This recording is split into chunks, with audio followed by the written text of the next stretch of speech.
السلام عليكم ورحمة الله تعالى وبركاته. معكم الأستاذ جواد النحو في أسرة باك فاسيل. إذا غادي نقدموا أول درس في الرياضيات الخاص بالسنة الثانية من التعليم الثانوي الإعدادي، ولا هو تقديم الأعداد الجذرية. إذا بالنسبة للسنة الثانية الإعدادية هي سنة مهمة، وهي الفاصلة ما بين السابعة والتاسعة. هاد السنة كتشكل إشكال عند التلاميذ، لأن التلميذ فاش كيوصل للثامنة يعني ما كياخذش الأمور بجدية. معظم التلاميذ يعني كيقول لك ما متبوعش لا بامتحان لا والو، بحال قلتو كيطلق اللعب وسط العام، وبالتالي ملي كيطلع للتاسعة كيلقى مشاكل، حيت كيلقى نفس الدروس، والأستاذ طبعا في التاسعة ما كيعاودش يذكر، معظمهم الأساتذة ما كيعاودش يذكر بالتفصيل لأنه شاف هو داك الشيء في الثامنة. إذا حاولوا تنتبهوا معايا مزيان باش نتعرفوا على بعض المسائل مهمة. إذا الدرس اللي ديالنا هو تقديم الأعداد الجذرية. غادي نشوفوا تعريف العدد الجذري. إشارة العدد الجذري شنو كنقصدوا بها؟ تساوي عددين جذريين. إذا العدد الجذري هو خارج عدد صحيح نسبي A على عدد صحيح نسبي غير منعدم B، ويكتب A على B. إذا مزيان. كاين اللي يقول لي ما فهمناش أستاذ هذا عدد جذري، على أنه كنا كنسميو عدد كسري. طبعا إلا رجعنا للسنوات ديال الإعدادي إلى السنوات الابتدائي، كنتو مثلا إلا شفتو 3 على 5 كتسميوها أعداد كسرية. إذا علاش دابا ملي طلعنا للثامنة ولينا كنسميوها أعداد جذرية، ما وليناش كنسميوها أعداد كسرية؟ أولا شفتو في السبعة ما يسمى بالأعداد الصحيحة الموجبة والأعداد السالبة، وكنسميوها بين قوسين الأعداد النسبية. مثلا 3 5 6 أعداد موجبة، وأعداد سالبة ناقص 6 ناقص 4 إلى آخره. وهادو كلهم كيتسموا الأعداد الصحيحة النسبية اللي هي فيها أعداد موجبة وأعداد سالبة. كذلك الأعداد اللي كنا كنسميوها أعداد كسرية بحال 3 على 5 4 على 3 إلى آخره، حتى هي يمكن تكون سالبة. يعني يمكن مثلا نقولوا ناقص 4 على 5 ناقص 9 على 8 ناقص 10 على 3. وباختصار ملي كيكون عندنا إمكانية أنه يكون عدد كسري موجب أو أعداد كسرية سالبة، ولينا كنسميوها أعداد جذرية، بمعنى ما كنقولوش عدد كسري سالب، وكنقولوا أنه عدد جذري.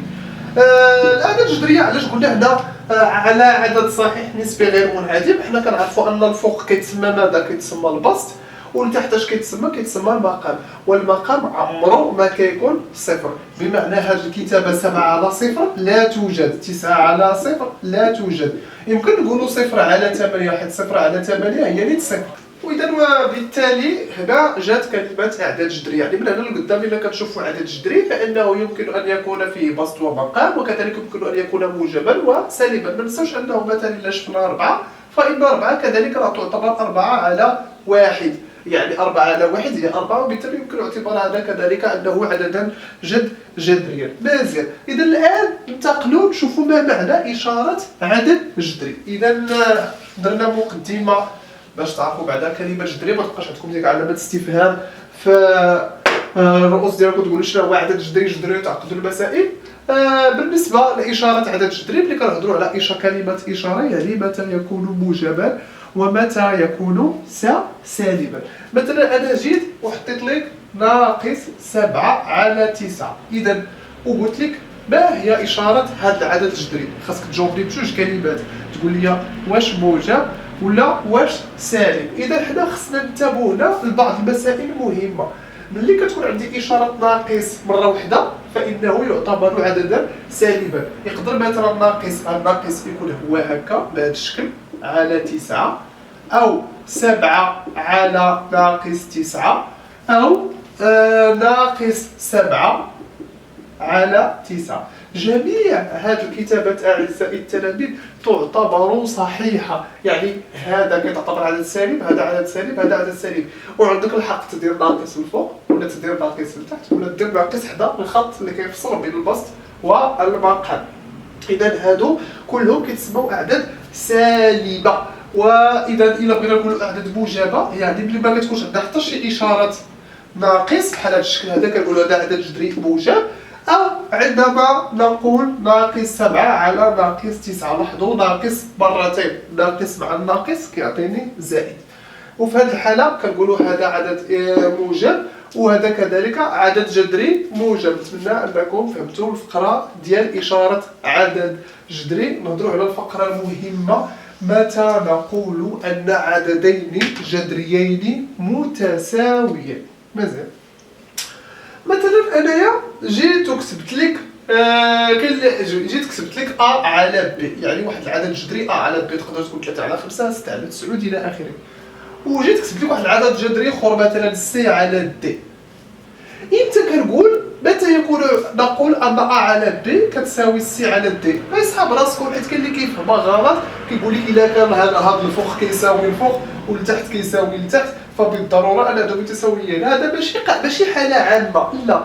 الحاله العامه هو عندما تكون A في D تساوي B في C. نعطيكم مثال شويه، نجي نعطيكم مثال. مثلا عندي 4 على 8 وعندي 1 على 2.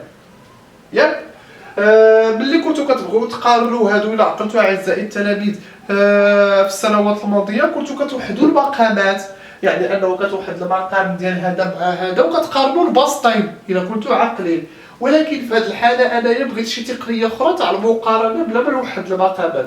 كندير هذه القاعده هذه، هو انه كنضرب الطرفين بعضياتهم بهذا الشكل وكنضرب هذا في هذا وكنشوفوا واش متساويين. بمعنى عندي 4 في 2 شحال؟ تساوي 8. مزيان. عندي 8 في 1 تساوي 8، وبالتالي كنلاحظوا كيعطوني نفس العددين. اذا نقول ان 4 على 8 تساوي 1 على 2. واش مفهوم؟ اذا هذه هي مقارنه، يعني ملي كيكون عندي البسط مضروب في المقام ديال الثاني يساوي البسط تاع الثاني مضروب في المقام ديال الاولاني، فانه نقول ان العددين الجذريين متساويين. نعطيو مثال اخر، مثلا 7 على 3 ومثلا 9 على 6. كنجيو كنضربو هاد الطرفين، 7 في 6 تساوي شحال؟ تساوي 2 و 4. ثم 9 في 3، إذا 9 في 3 27. كنلاحظوا أن 2 و 4 تخالف 27، وبالتالي فإن 7 على 3 تخالف 9 على 6. ما كيهمنيش هنا شكون أكبر أصغر، حاليا في الدرس الأول كيهمني متى يكون لدي العددين الجذريين متساويين. نتمنى أن هذه الفقرة ترضاكم فهمتوا مزيان. باقي إن شاء الله غادي نشوفوا التمارين. دمتم بألف خير أعزائي التلاميذ، السلام عليكم.